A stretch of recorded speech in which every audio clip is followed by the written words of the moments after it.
అందరికీ నమస్కారం అండి. నేను మీ విజయలక్ష్మి రామదాస్ని. నేను ఎక్కడో విన్నవి 2 మాటలు నేను రాముడి గురించి చెప్తానండి. వినండి, లైక్ చేయండి, షేర్ చేయండి. మీ అందరూ ఆయువు ఆరోగ్యం ఐశ్వర్యంతో చల్లగా ఉండాలని దేవదేవుని ప్రార్థిస్తూ మీ విజయలక్ష్మి రామదాస్. వినండి. దశరథుడు రామ అని పిలిచేవారు శ్రీరాముణ్ణి. కౌసల్య రామభద్ర అని పిలిచేవారు. కైకేయి రామచంద్ర అని పిలిచేవారు. వశిష్ఠుడు వేదసే అని పిలిచేవారు. ఋషులు రఘునాథ అని పిలిచేవారు. సీత నాథ అని పిలిచేవారు. ప్రజలు సీతాపతి అని పిలిచేవారు.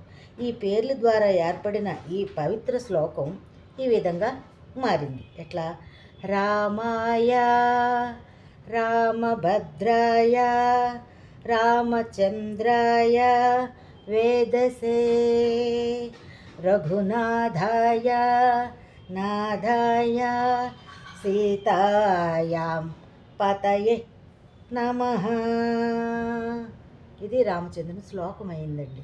వాళ్ళు పిలిచిన పేర్లే ఇది శ్లోకమైందని ఈ పవిత్ర శ్లోకాన్ని అందరూ పఠించి రాముని ప్రేమకు కరుణకు పాత్రులవుతారని మనస్ఫూర్తిగా కోరుకుంటున్నాను. మీ విజయలక్ష్మి రామదాస్.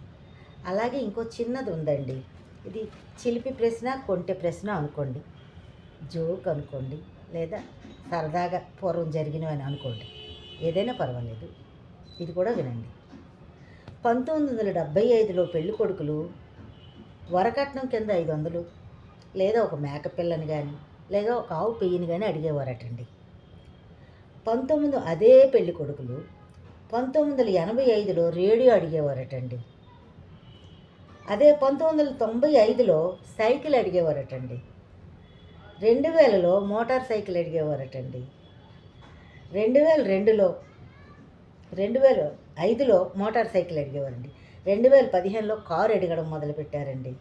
2002లో 2025లో బాయ్ ఫ్రెండ్ లేని అమ్మాయి అయితే చాలు, మిగతావన్నీ మేము చూసుకుంటాం అంటున్నారటండి. ఇప్పుడు ఇలా మారిపోయిందండి ట్రెండ్. బాగుందండి. ఎక్కడో విన్నానండి, నేను రాసుకొని మీకు చెప్తున్నాను.